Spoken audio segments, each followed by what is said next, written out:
오늘 말씀을 통해서 예수님의 아름다움과 고귀함과 덕을 선전하는 제자가 되는 아주 중요한 비결을 여러분들이 발견하셔서 그러한 제자가 되시기를 기도합니다. 그 비결은 두 가지입니다. 두 가지 세례와 관련되어 있습니다. 자, 첫 번째는 성령님의 세례입니다. 그래서 그냥 이렇게 책이라든가 이런 사람들이 일반적으로 쓰는 그냥 성령 세례 그러는데 그렇게 하는 것보다는 성령님의 세례, 성령으로 받은 세례 이렇게 말하는 게 좋겠습니다. 성령님의 세례, 이것이 첫 번째 우리가 제자가 되는, 바른 제자가 되는 비결입니다. 자, 이것은 다른 말로 하면 이 성령 세례가, 성령님의 세례가 뭐냐? 오늘 5절 말씀에 나와 있는데요. 여러분들이 이거 잘 정리해 두세요. 5절에 보면 주 예수님의 이름으로 받는 세례. 5절 말씀에 그들이 듣고 주 예수의 이름으로 세례를 받으니 하고서 6절에 이제 그들이 세례를 받을 때 성령님이 역사하시는 그런 모습을 보게 되는데, 바로 이게 성령님의 세례입니다. 주 예수님의 이름으로 받는 세례가 성령님의 세례입니다. The name of the Lord Jesus, being baptized into the name of the Lord Jesus. 이게 NIV에 나오는 말씀인데요. 성령님의 세례란 바로 예수님의, 주 예수님의 이름으로 받는 세례. 정리를 잘 여러분들이 하시면서 오늘 말씀 들으시면 좋겠습니다. 자, 먼저 세례라는 말을 여러분들이 이해를 해야 됩니다. 세례가 뭐냐? 세례라는 말은 어디에 잠긴다, 연합한다, 씻긴다 라고 하는 그런 의미를 가진 헬라어 밥티조라고 하는 말에서 나오는 말입니다. 밥티조라고 하는 건 하나 기억해 둘 필요가 있겠죠, 그죠? 베티즘이라고 영어로는, 근데 헬라어로는 밥티조입니다. 자, 물에 잠기는 것, 물과 연합하는 것, 물에 씻기는 것, 이것을 세례라고 합니다. 자, 그런데 이제 이 부분이 이제 우리 19장을 읽을 때에 많은 사람들이 사도행전 19장 읽을 때에 많은 사람들이 이 부분에서 많이 정리가 안 되기 때문에 헷갈리는 경우가 많은데, 여러분들은 좀 정리해 두셨으면 좋겠습니다. 1세기 당시에 유대인들은 이 세례를 이방인이 유대인으로 개종할 때 받는 예식으로 사용을 했습니다. 여러분 이거 기억하셔야 돼요. 그러니까 개종의 의식이었습니다. 개종의 의식으로 물로 세례를 받았어요. 물 세례를 사용했던 것이죠. 그러니까 여러분 당연하게 여러분, 유대인들은 세례를 받을 필요가 있습니까? 없습니까? 받을 필요가 없죠. 유대인이니까요. 이미 자신들은 하나님의 택한 받은 백성이고 구원받은 백성으로 생각했기 때문입니다. 자, 그런데 이들에게도 세례가, 유대인들인 이들에게도 세례가 필요하다고 외친 사람이 있었습니다. 바로 세례 요한입니다. 그가 세례를 강조했고 실제로 세례를 주었기 때문에 그의 이름 앞에는 늘 세례자라고 하는 호칭이 붙어 있었습니다. 그래서 세례자 요한 이렇게 항상 불렀죠. 자, 그런데 왜 유대인들에게도 세례가 필요하다고 외쳤습니까? 자, 이 부분이 이제 19장에서 우리가 풀어나가야 될 아주 중요한 말씀인데요.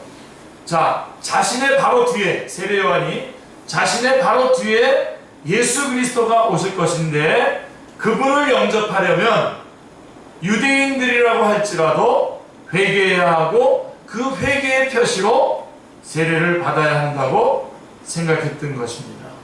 여기 핵심입니다.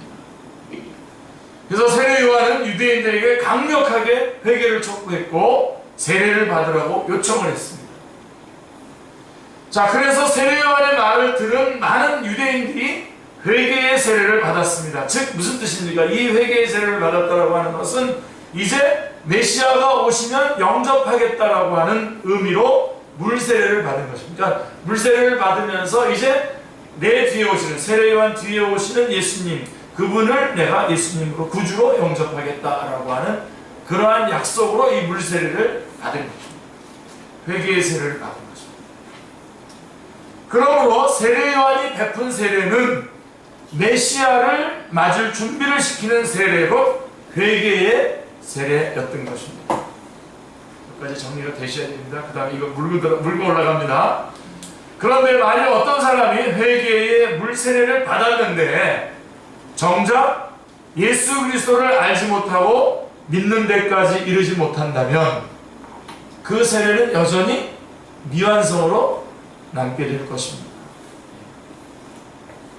오늘 본문에 보면 사도 바울은 3차 전도 여정 중에서 에베소라고 하는 곳에 갔을 때 바로 이런 사람들을 만나게 됩니다. 1절 말씀을 보십시오. 아볼로가 고린도에 있을 때에 바울이 윗지방으로 다녀 에베소에 와서 어떤 제자들을 만나 이렇게 말씀하고 있어요.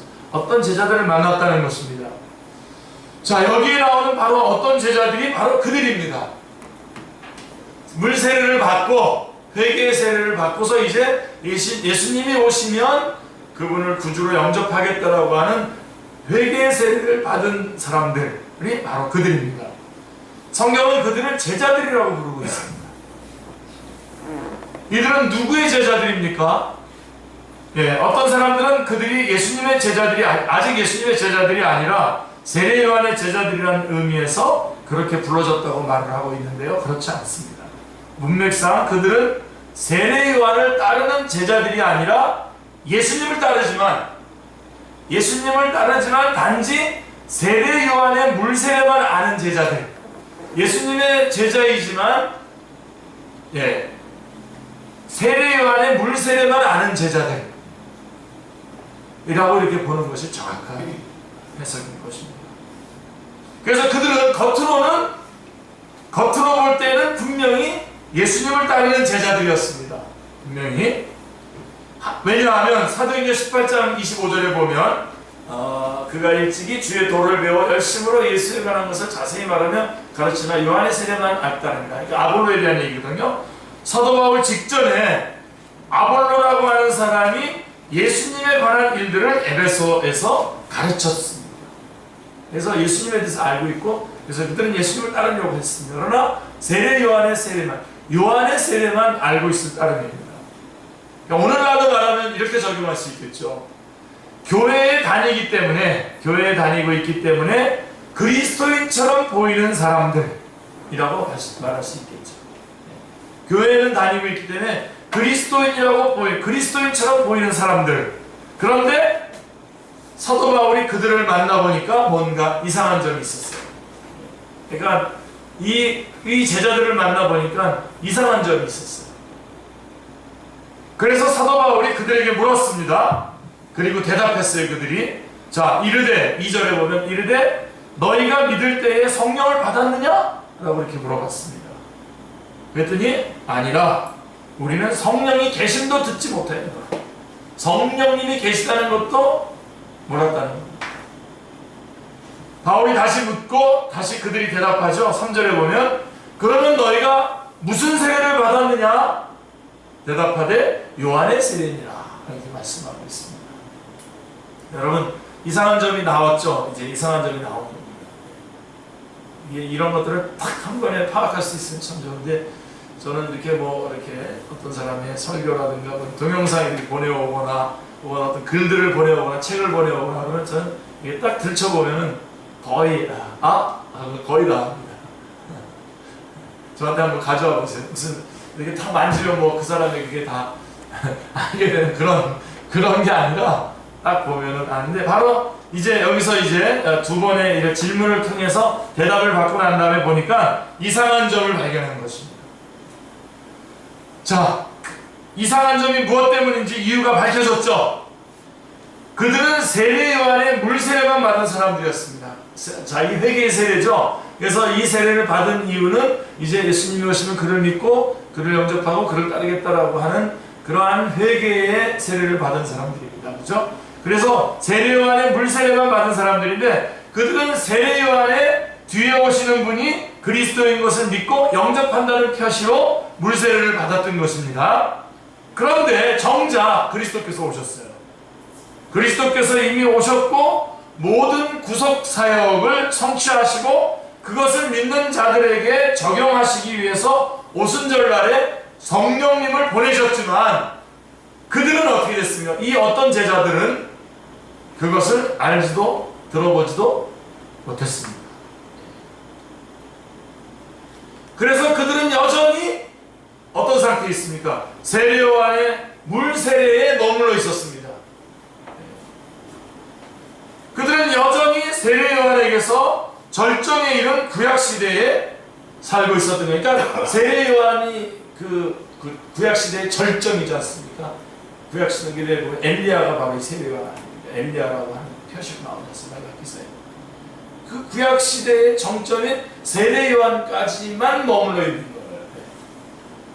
누가 이 불도 좀 앞에 있는 불 좀 켜줬으면 좋겠네요. 제가 더욱더 빛날까봐 안 켜는 거. 더 하나죠. 자, 예수님을 따르면서도 여전히 구약시대에 살고 있는 사람들이라고 할 수가 있을 것입니다. 그들은 요한의 세례는 받았지만 성령님의 오심을 알지 못하고 듣지 못했기에 여전히 구약의 방식으로 예수님을 따르고 있었습니다. 여러분들 잘 점검하셔야 됩니다. 오늘 잘 점검하셔야 됩니다. 구약의 방식으로 예수님을 따른다라고 하는 것은 뭘 말하는 것입니까? 예수님의 가르침을 또 하나의 율법으로 여기고 자기네들이 지켜서 이루어내려고 한다라고 하는 그런 방식을 말하는 것입니다.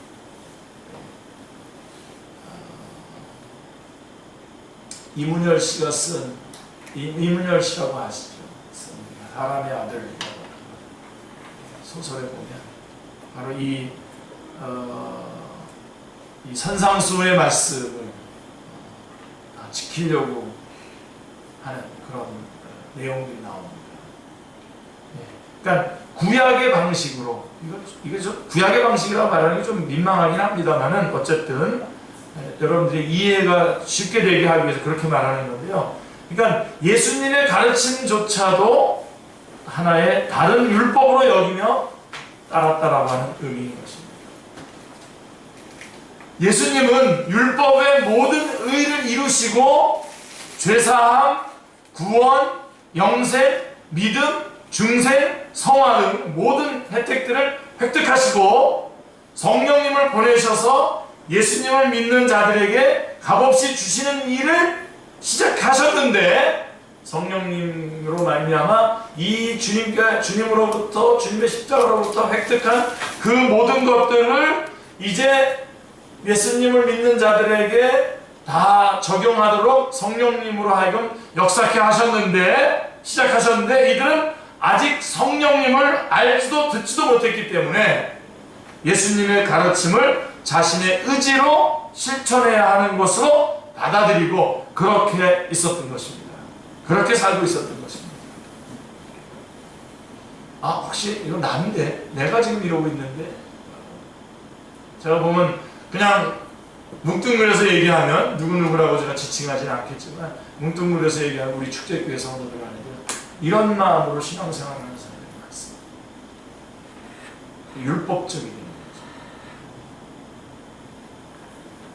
예를 한번 들어보겠습니다. 그들은 예수님의 산상수훈의 말씀을 그들이 제자로서 실천해야 할 새로운 율법으로 여기고 그것들을 자기 힘으로 실천하고자 노력하는 사람들이었습니다.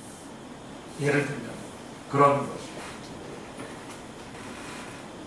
사도 바울은 이들에게 예수님의 복음을 전합니다. 그래서 거기 19장에 보면 4절에 보면 이렇게 말씀합니다. 바울이 이르되 요한이 세례요한이죠. 요한이 회개의 세례를 베풀며 백성에게 말하되 내 뒤에 오시는 이를 믿으라 하였으니 이는 곧 예수라 하거늘 하면서 예수님의 복음을 전하는 이들에게 복음을 전하는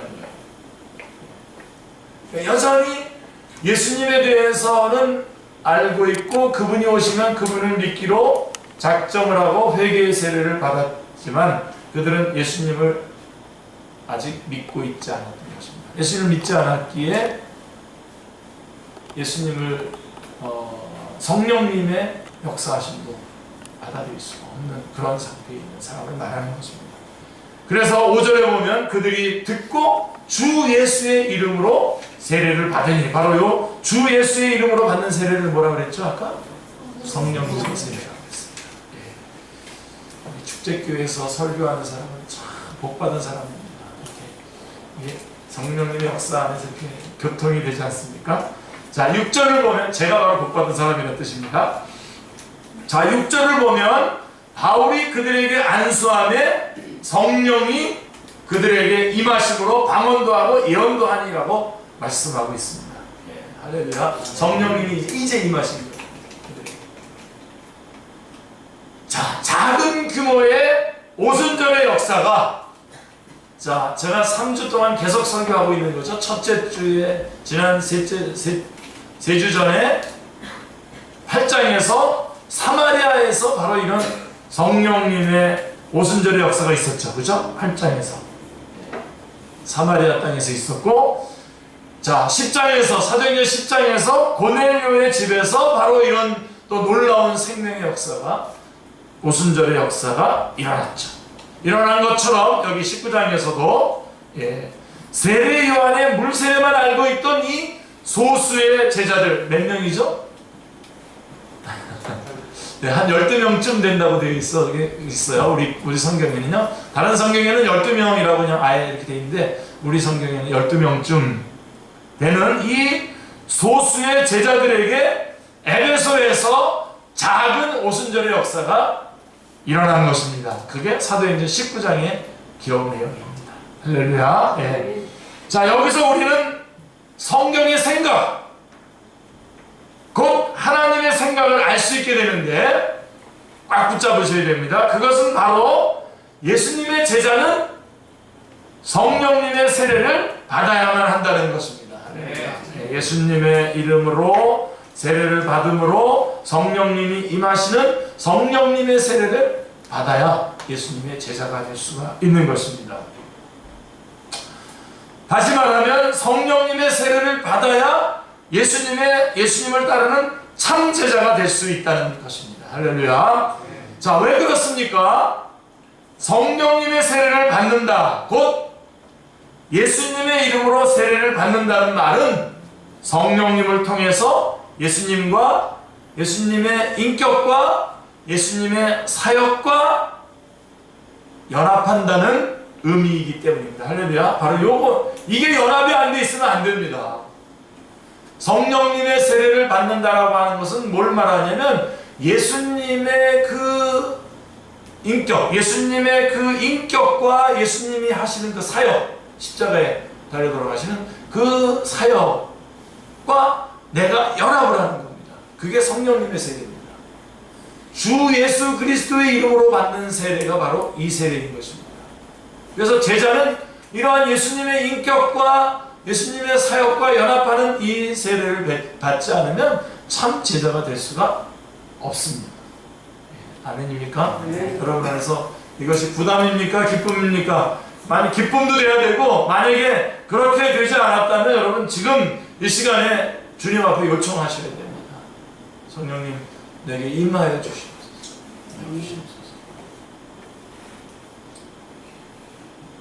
우리가 이 세상에서도 인격과 인격의 연합을 친구 관계라든지 결혼 관계를 통해서 볼 수 있습니다. 우리 인격과 인격이 연합하는 그런 관계들을 우리 많이 볼 수 있습니다. 그러나 이러한 연합은 어쩔 수 없는 간격과 벽이 존재하죠. 그런 어떤 간격과 벽을 가지고 연합하는 연합이기 때문에 온전한 연합이 될 수가 없습니다. 그래서 끊임없이 노력해야 되고 끊임없이 주님 앞에 맡겨야 되는데요, 100% 온전하지도 않고 또 영원하지도 않습니다. 하지만 성령님을 통한 예수님과의 연합은 성령님께서 우리 안에 전달하시는 예수님의 인격과 사역과의 연합이기 때문에 온전한 연합, 영원한 연합입니다. 성령님이 하시는 것이니까요. 그래서 이 제자가 되어야 됩니다. 성령님은 우리 안에 마치 예수님처럼 들어오시고 사시면서 예수님께서 우리를 위해서 획득한 모든 좋은 하나님의 은혜의 선물들을 우리에게 전달해 주십니다. 성령님께서 우리 안에 다 전달해 주십니다. 그러니까 여러분, 성령님의 세례를 받아야 되고 성령님으로부터, 성령님을 떠나서는 아무것도 할 수가 없습니다. 우리에게 믿음도 주시고 회개도 주시고 용서도 주시고 하나님의 자녀됨도 주시고 의로움과 거룩함도 주십니다. 성령님은 우리를 위해서 생명을 내어주신 그 사랑도 주시고 각종 성령님의 은사들도 주시고 예수님 안에 있는 생명 곧 영생도 주십니다. 성령님은 내가 주님 안에, 주님이 내 안에 계시게 하십니다. 이게 성령님이 하시는 거예요. 성령님은 나 혼자가 아니라 내가 주체가 되어서 의를 이루는 삶을 사는 것이 아니라 내 안에 이미 모든 의를 이루신 그리스도께서 성령님으로 살게 하십니다. 성령님께서 하시는 것입니다. 성령님은 우리를 예수님처럼 생각하고 예수님처럼 말하고 예수님처럼 행동하는 사람들이 되게 하십니다. 예수님처럼 생각하고 예수님처럼 말하고 예수님처럼 행동하도록 하시는 게 누구냐? 바로 성령님입니다. 성령님의 세례를 받은 자들이 에게서 일어날 수 있는 일인 것입니다. 적어도 성령님께서는 그렇게 사는 사람이 되었다는 것을 알게 하시고 또 그렇게 하려는 노력을 하게 하십니다. 그래서 점차 예수님을 닮은 사람들이 되게 하십니다. 이런 사람이 바로 예수님의 제자입니다.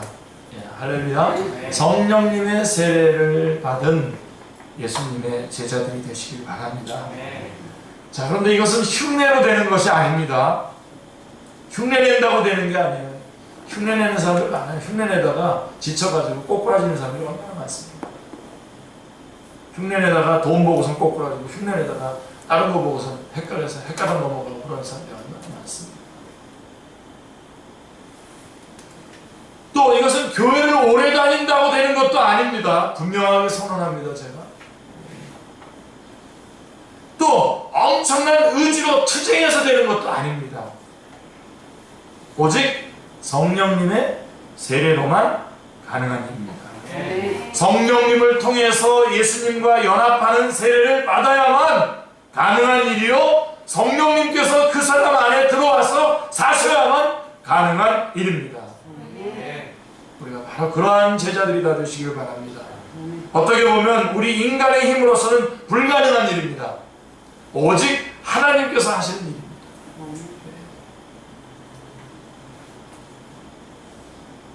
사랑하는 축제교회 성도님들, 복음은 기쁜 소식입니다. 그러나 그것은 동시에, 우리 복음은 우리에게 기쁜 소식이지만 그것은 동시에 내가 지금까지 생명을 걸고 지키려고 했던 모든 것을 내려놓으라고 하는 소리이기도 합니다. 이게 복음이에요. 이 예수 그리스도를 구주로 영접하고 난 후에도 여전히 자기 인생을 살려고 하는 사람들이 우리 가운데 있다면 점검을 해보셔야 됩니다. 이게 내 의지로, 내 어떤 노력으로 혹은 내가 뭔가를 만들어내서 얻은 것이 아닌가 한번 점검해 볼 필요가 있습니다. 그래서 어떤 사람들은 자기가 생명을 걸고 지키려고 했었던 그 모든 것을 기쁨으로 내려놓는 반면에 또 어떤 사람들은 안 버리고 그냥 버티는 사람이 있어요. 그래가지고 연초에 신년초가 되면은 기도원에 가서 금식 기도도 하면서 1년을 시작하는 경우가 많지 않습니까? 여러분들은 어떻습니까? 그러면 이제 신년 기도 산에 올라가가지고 막 기도하면서 이런 것들 다 버려요. 다 버려요. 다 버려요. 그래서 산에서 내려오면서 다 주워가지고 다 다시 가지고 다시 내려와요. 못 살 것 같거든요. 그거 버려놓고. 근데 여러분, 삽니다. 살 뿐만 아니라 정말 새로운 세계, 판타스틱한 세계를 정말 주님 안에서의 기쁨을 누리면서 살아갈 수가 있습니다. 그리고 이 모든 것, 내가 버렸던 그 모든 것들은 그 안에서 주어져요. 그 안에서. 제가 지금 여러분에게 도전하고 있는 겁니다.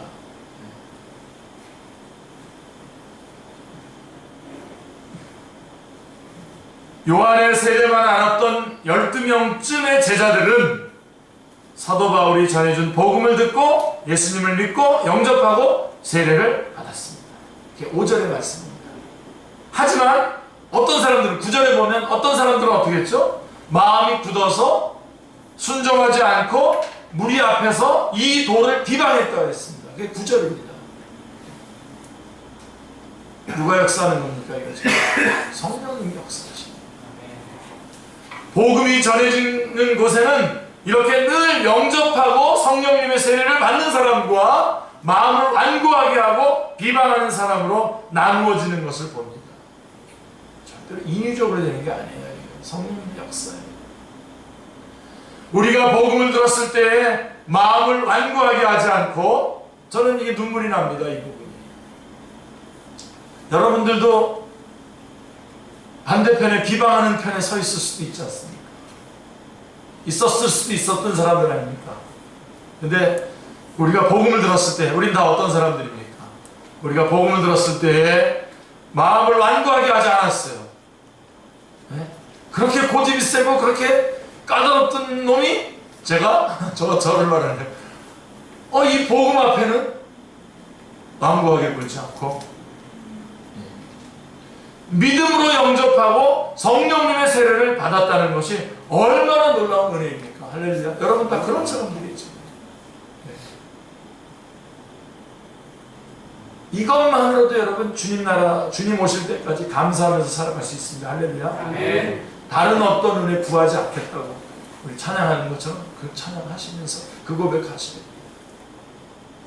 나를 이 주님의 복음의 말씀을 들을 수 있게 해주시고 들었을 때 완고하게 거절하지 않고 받아들일 수 있게 해주신 성령님의 역사하심, 네? 감사하시기 바랍니다. 이거 말고 이거보다 더 큰 감사는 없습니다. 아멘? 이거보다 더 큰 감사 없습니다.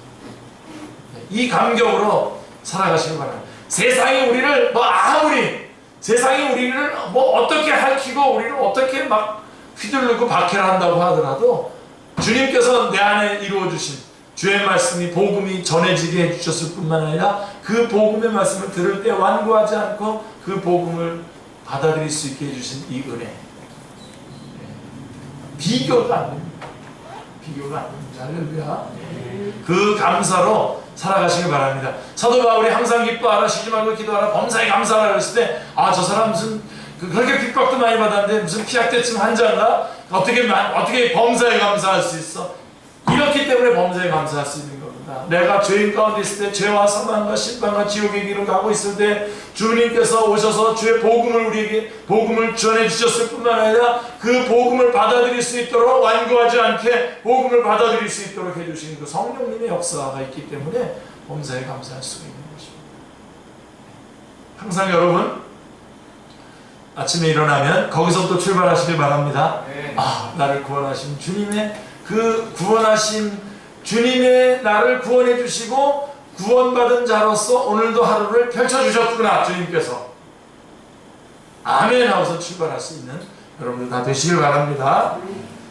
자, 그러나 우리가 성령님의 세례를 받았다고 해서 누구나 예수님의 제자로 제자답게 살 수 있는 것은 아닙니다.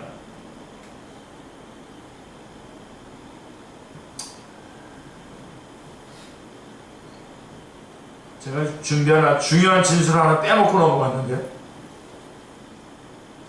자, 우리가 진정한 예수님의 제자로 살 수 있게 되었다는 것 자체가 감사한 일입니다. 네, 왜냐하면 예수님이 값진 대가를 치르시고 획득하신 모든 하늘나라의 그 복을 우리가 누릴 수 있게 되었기 때문입니다. 성령님으로 말미암아. 그러나 이거 빼먹은 거 다시 한 겁니다. 그러나 우리가 성령님의 세례를 받았다고 해서 누구나 예수님의 제자로 제자답게 살 수 있는 것은 아닙니다. 우리에게는 강한 죄성이 남아있어서 성령님의 세례를 받았다고 해도 성령님을 기쁘시게 하기는커녕 근심하게 하는 일이 더 많을 수 있습니다. 아예 이것조차도 부정해버리는 그런 일환도 있습니다만은 우리는 그렇게 하진 않습니다. 여러분, 동거는 쉬운 일이 아니죠. 예, 제가 없는 사이에 우리 또 찬영이가 갔네요. 예.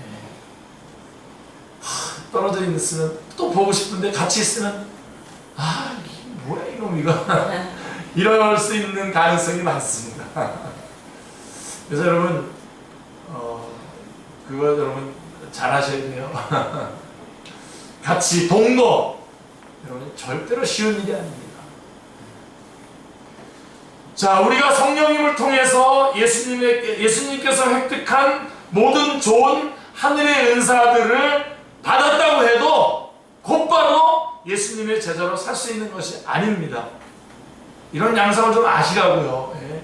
어떤 사람들 막 그냥 객기 부려가지고 그냥 갑자기 회사고 뭐고 다 집어치고 아멘 예수 믿고 막 그냥 막 따라다니고 그러다가 어느 날 이런 상황에 딱 걸려들게 되면 그 다음부터 막 많은 사람들을 찌르면서 되돌아가 버리지 않습니까?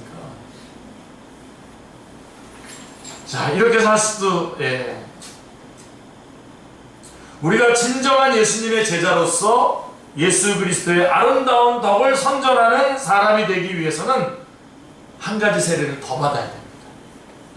더 받아야 됩니다. 이 부분이 여러분 제가 말 안 해도 이거 알겠죠? 이거. 자, 그게 뭡니까? 말씀의 세례입니다. 말씀의 세례라는 말은 없어요. 그냥 붙인 겁니다. 성령님의 세례, 그 다음에 하나의 더 세례가 필요한데 말씀의 세례.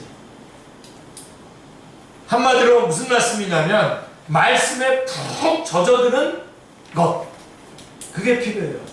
성령님의 세례를 받은 사람들은 말씀에 푹 깊이 들어가요.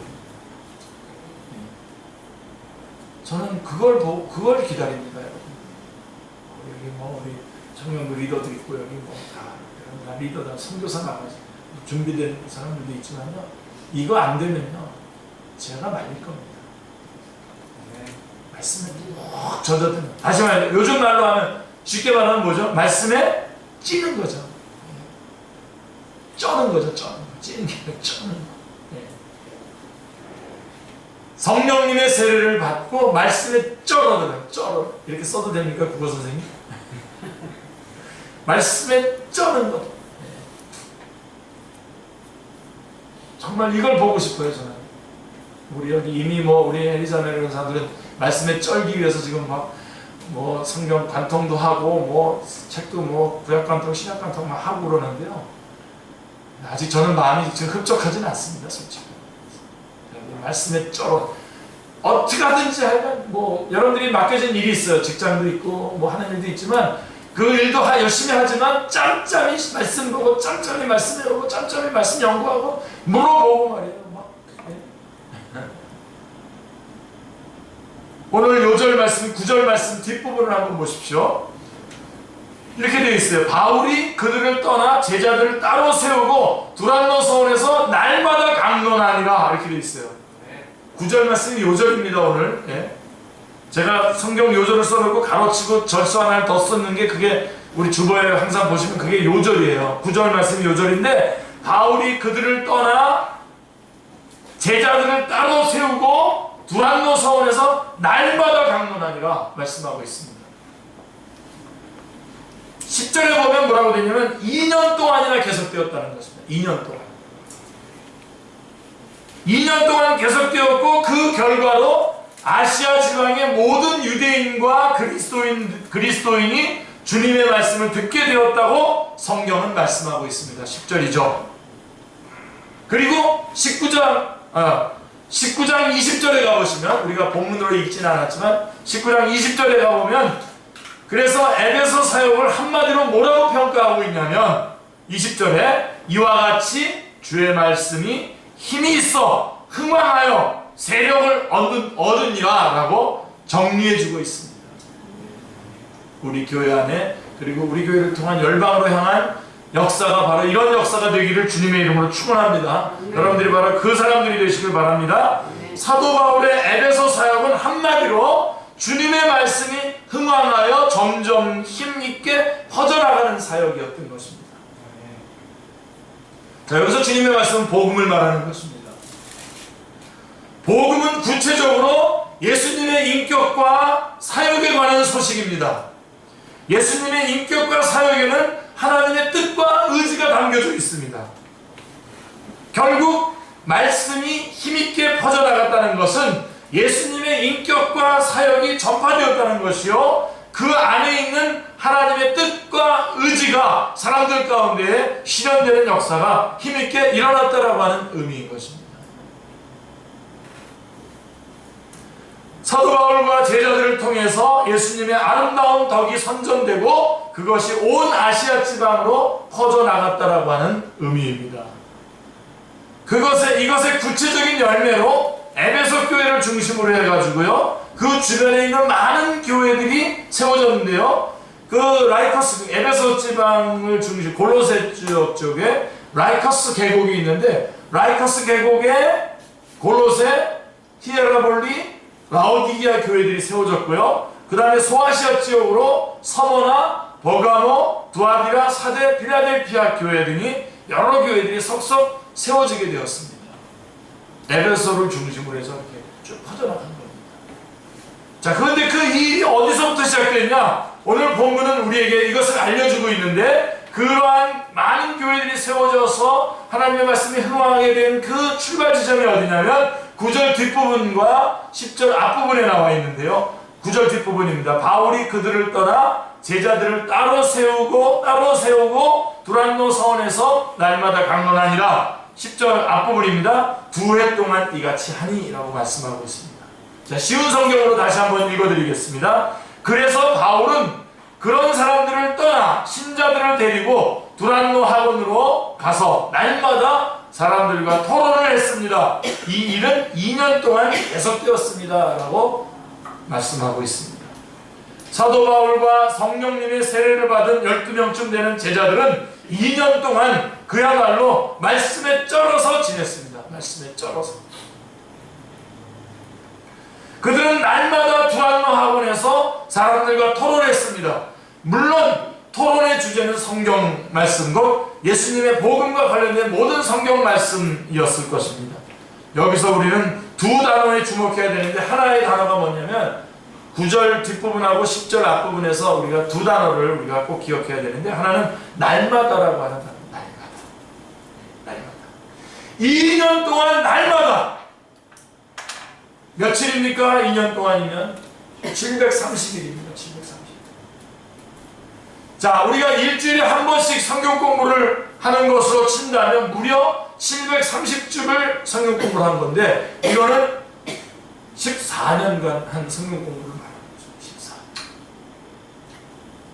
하지만 집중적으로 했기 때문에 효과는 훨씬 더 컸을 것입니다. 지금 제가 우리 교회 안에서 지금 이 과정을 좀 이 과정을 하고 싶은 겁니다. 집중적으로. 네. 지난번에 보니까 우리 캠프가 우리 수련회 갔을 때도 좋은 장소들이 있는데, 거기에 우리가 한 일주일간 들어가는 거예요. 같이 들어가서 말씀이 쩔어서 나오는 거죠. 하여간 좀 뭐 우리 청년부 리더가 좀 기획을 하든지, 우리 또 몇몇 분들이 여기 리더자들이 계획을 하든지 좀 기획을 좀 하십시오. 하셔서 이 말씀의 이 점 뭐해요? 지금 이 젊음 이 기간 동안에 뭐해요? 자, 그런데 그래서 14년간을 공부한 건데 집중적으로 했기 때문에 더 효과적이었을 것이고, 훨씬 더 말씀에 집중적으로 쩔 수 있었을 것입니다. 2년 동안 계속 날마다 했기 때문에.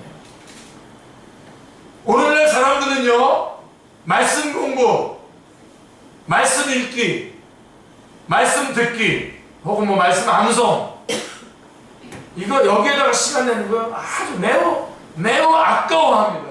시간 여기다 뺏기니까 굉장히 아까워요. 제가 알아요. 섭섭해요, 마음속에. 근데 바쁘기 때문에 그래요. 바쁘기 때문에. 할 일은 많고 돈도 되지 않잖아요. 말씀 읽는다면 돈이 되니까 뭐가 됩니까? 어쩌보면 말씀 공부에 시간을 투자하는 것은 사치처럼 여겨질 수도 있을 것입니다. 그렇죠? 그런데 그래서 우리는 이제 생각을 하는 거예요. 사도 바울과 12명의 제자들은 고대 이 시대가 언제입니까? 오래전이 아닙니까? 2000년 전. 고대에 살았으니까 우리보다는 훨씬 더 시간적인 여유가 있지 않았을까? 생각하는 거예요, 우리가. 그래서 말씀 공부에 시간을 그렇게 투자할 수 있지 않았을까? 빗나간 생각입니다. 그들도 고대인들이라고 해서 우리보다 여유가 있었던 것은 아니죠. 그들은 먹고 살기에 바빴어요. 사도 바울은요, 텐트를 치면서 텐트를 만드는 일을 하면서 사역을 했어요. 자기 생업을 가지고선 사역했다고요. 생활비와 선교비를 마련했고 이 12명쯤 되는 제자들도 각자 생업이 있었을 것입니다. 그래서 그들은 일을 잠깐 쉬는 오전 11시부터 오후 4시까지 사이에 모였을 것으로 추측이 됩니다. 그러니까 열심히 일하고 그 잠시 쉬는 시간, 오후에 그 너무나 덥기 때문에 쉬는 그 시간을 할애해서 당시에 이 시간은 오전 11시부터 오후 4시까지는 노동자들의 오후 휴식 시간이었습니다. 그 시간을 쪼개서 말씀을 공부했을 것이라고 이야기죠. 도전이 되죠? 도전이 됩니까? 두란노 서원은 당시 헬라 철학자들의 강론이 벌어지던 장소였을 것으로 추측되므로 자연스럽게 제자들뿐만이 아니라 일반 사람들도 성경 말씀을 듣게 되었을 것입니다. 2년 동안 매일같이 그렇게 말씀이 제자들과 사람들에게 전해졌습니다. 날마다. 그 다음에 또 하나가 뭐죠? 우리가 또 하나 단어가 뭐냐면 세번역 성경에는 이제 토론이라고 되어 우리 성경에는 강론이라고 되어 있지만 토론입니다. 토론. 세번역 성경에 보면 쉬운 성경에 보면 토론이라고 되어 있고 NIV 성경도 보면 토론이라고 매일매일 토론했다고 이렇게 기록하고 있습니다. NIV 성경 안 띄워줬군요. 자, 성경 공부가 토론식으로 이루어졌다는 것을 보여주고 있습니다. 토론식으로 이루어졌다. 여러분들도 계속 이렇게 공부도 하고, 그래서 우리 지금 청년부에서는 좀 그렇게 좀 하고 있는 거죠. 급해가지고 막 쭉 같이 준비한 거 읽어드리고 많은 때도 있지만 많은 토론 이야기 질문도 하고. 근데 이거는 말씀을 가리키는 자하고 또 말씀을 또 이렇게 또 같이 토론에 참여하는 사람들이 말씀을 같이 거의 같은 수준으로 따라와야 됩니다. 같이 이렇게. 그러니까 말씀을 쩔어야 돼요, 같이. 그러니까 이 공부는 일방식으로 선포하는 강론이 아니라 서로 주고받는 토론식 공부였습니다. 1대1. 여러분들 지금 1대1 하는 사람도 하나씩 더 있어야 돼요. 누군가에게 1대1로 받으면서 또 누군가를 1대1로 가리키는 게 다 있어야 돼요. 여러분들이 정하시고 하시면 돼요. 하셔야 돼요. 그리고 그룹 성경 공부 방식. 그래서 저희가 지금은 폐지했습니다만은 이렇게 주일날 설교 말씀을 듣고 난 다음에 우리 각 목장에서 그 말씀을 가지고서 토론도 하고 나누기도 했던 그런 때가 있었습니다. 우리가 또 다시 어떤 기회가 주어지게 되면 그런 방식의 공부를 해야 되는 게 좋겠죠.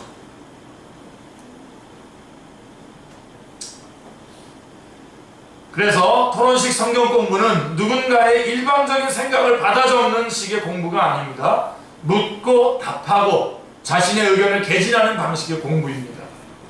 이 방식은 당시 헬라에서는 아주 보편적인 방식이었습니다. 그래서 우리 기억나시죠? 삼파술이라고 하는 그 소크라테스의 유명한 대화법에서 그 대화법에 대해서 들어본 적이 있지 않습니까? 꼭 그런 식은 아니겠지만 사도 바울을 중심으로 한 그런 토론식 성경 공부가 이루어졌던 것이 분명합니다. 우리가 이 두 단어, 날마다 그 다음에 토론했다라고 하는 이 두 단어를 통해서 엿볼 수 있는 대로 매일 그것도 토론식으로 진행된 성경 공부를 통해서 어떤 일이 일어났겠습니까? 자, 어떤 일이 일어났을까요? 첫째로, 우선 복음을 듣지 못했던 사람들이 복음에 대해서 듣고 더 깊이 알게 되었을 것입니다. 하지만 특별히 중요한 것은 성령님의 세례를 받은 12명에 주목해 볼 때에 그들이 말씀을 통해서 얼마나 성장하게 되었을지를 상상해 볼 수 있습니다. 그렇죠? 성령님 세례 받았죠? 그 다음에 말씀이 쩔었죠. 어디든지 보내면 가는 겁니다. 거기에 가서 노는 게 아니라 거기 가서 선교지 여러분 선교지에 가 있다고 다 선교사가 아니에요. 이렇게 성령님으로 충만하고 성령님의 세례를 받고 말씀에 쩔었던 사람이 어디든지 가서 거기 가서 턱 꺼내놓고 말씀을 얘기할 때 성령님 말씀과 함께 역사하시지 않습니까? 그래서 생명의 역사가 일어나요. 그렇지 않고 여전히 옛날 방식으로 내가 이거는 의무적으로 해야 돼요. 그래가지고 하는 다르죠. 이들이 어느 정도까지 성장했을 것인가? 그러니까 우리식으로 하면 일주일에 한 번씩 식으로 한다면 14년 동안 말씀에 쩔어 있었던 사람들 어떻게 생각해 보시고 한마디로 그들 안에서 말씀이 세력을 얻었을 것입니다. 말씀이 그들 안에서 세력을 얻었을 것이고 그들은 말씀에 쩐 사람들이 되었을 것입니다. 그 결과 그들은 자기 욕심과 뜻의 말씀을 끌어당겨서 말하는 사람들이 아니라 하나님의 말씀에 자신들의 욕심과 뜻을 굴복시키면서 말하고 행동하는 사람들로 변화되었을 것임이 틀림없습니다. 여러분 잘 알죠? 자기 말에다가 말씀을 갖다 집어넣어가지고 자기가 말할 거는 정해져 있고 다른 성경 말씀들을 갖다 껴붙여가지고 밀어붙이는 그렇게 말하는 사람들이 얼마나 많습니까? 그리고 세상에 나와가지고 기독교 지도자라고 하면서 얼마나 많은 사람들을 실망시키고 있습니까? 지금 그런 것들을 통해서.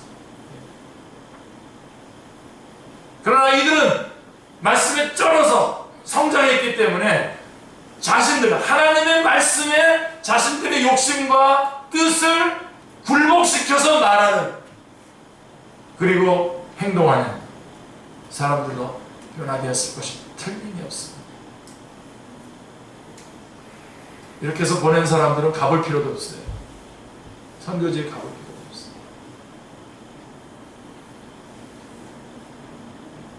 여러분 얼마나 신납니까, 여러분? 우리 이렇게 국내에서 사역하고 왔잖아요, 우리 여기. 그거예요. 그렇게 또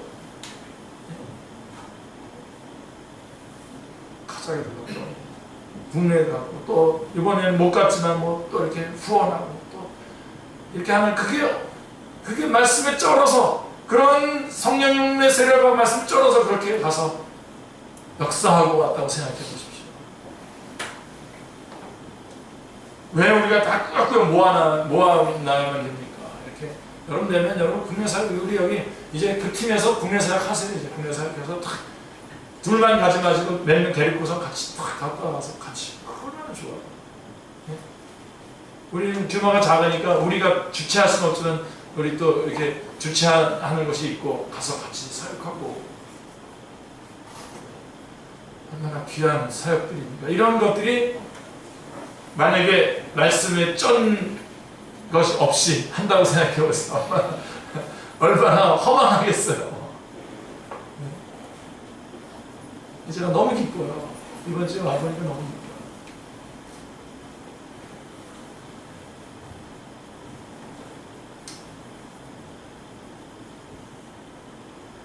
그랬을 때 자기의 욕심과 뜻을 말씀에다가 끌어당겨서 말하는 사람들이 아니라 하나님의 말씀에 자신들의 욕심과 뜻을 굴복시켜서 말하고 행동하는 사람들로 변화되었을 때에, 그랬을 때에 그들을 통해서 예수님이 드러나고 예수님의 고결함과 위대함이 나타나는 겁니다. 거기서.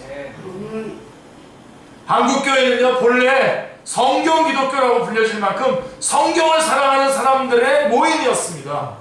그래서 사경회를 했어요. 항상 말씀사자, 조사할 사자에다가 말씀경자, 그래서 말씀을 깊이 조사하고 이렇게 하면서 사경회를 했다고요. 그런 한국 기독교입니다. 성경 기독교였습니다. 한국교회는 성경에 쩔었을 때에 한국 기독교에서는 수많은 위대한 인물들이 나와서 나라와 민족과 열방에 헌신할 수 있었습니다. 일제로부터의 해방과 그 후의 근대화에 기독교가 미친 영향력은 참으로 막대합니다.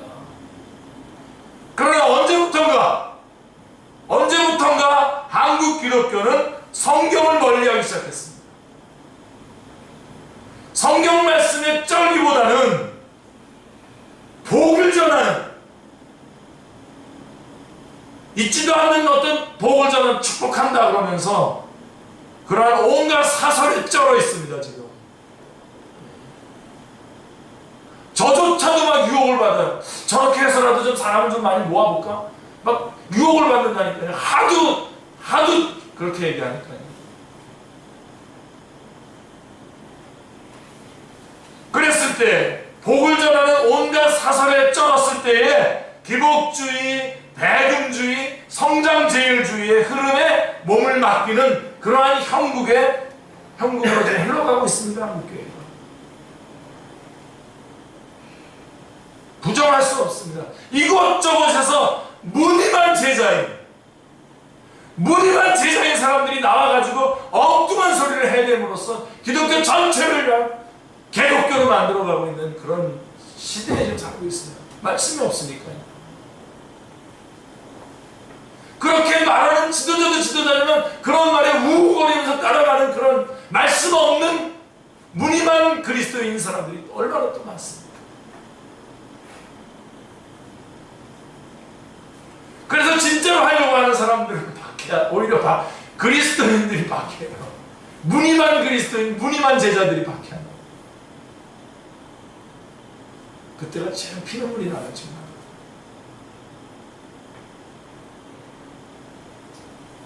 그러면서 그 사람들은 지네들끼리 놀아요.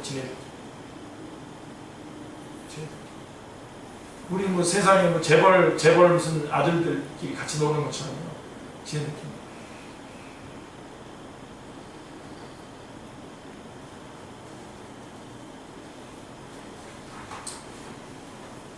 사랑하는 성도님들, 우리가 가야 될 길이 명백합니다. 주님께서 왜 이렇게 우리 교회를 왜 이렇게 이런 아주 아담하게 인도하실까요? 답이 딱 나와 있지 않아요? 성령님의 세례를 받아야 됩니다. 그리고 말씀을 쩔어야 됩니다. 우리가 가야 할 길이 이거예요. 이거밖에 없어요. 딱 정해져 있어요. 확실하게 오늘 말씀, 사도행전 19장 말씀을 통해서 우리에게 분명하게 말씀해줍니다. 우리는 우리 안에 몇몇 사람들에게 하나님께서 성령님의 세례를 베풀어 주시도록 사도 바울처럼 기도해야 됩니다. 혹시나 우리 가운데 아직 이런 성령님의 세례에 대한 부분들을 아직 해결하지 못한 사람들이 있다면 우리가 그 사람들을 위해서 기도해야 됩니다. 그리고 성령님의 세례를 받은 사람들은 말씀을 열심히 공부해야 됩니다. 우리들 말하는 거죠. 대부분의 우리들은 이 말씀 공부에 열심히 해야 됩니다. 말씀의 세례를 받을 정도로 말씀에 털어 빠져야 합니다. 빠지시길 바랍니다. 그러면 말씀이 먼저 우리 안에서 힘을 얻게 될 것이고요. 우리 가정과 우리 사회로 점점 힘있게 퍼져나갈 것입니다. 우리는 누구를 비판할 필요도 없고요. 미래를 비관할 필요도 없습니다. 오직 하나님의 말씀을 놓고 다 한다는 생각 버리고요. 우리 교회는 그러면 안 돼요. 우리 교회 특별히 오직 하나님의 말씀을 놓고 다 한다는 생각을 버리고 말씀에서 우리의 모든 문제의 해답을 찾고자 하는 열망을 가지고 말씀 공부를 해야 할 것입니다. 하셔야 돼요. 한국교회가 성경 기독교로 다시 돌아갈 때에 에베소에서처럼 하나님의 말씀이 우리나라 가운데 점점 힘있게 퍼져나갈 것입니다. 아멘. 예수님의 아름다움이 우리 그리스도인들을 통해서 전파될 것입니다. 할렐루야. 이 시간 주님 찬양하고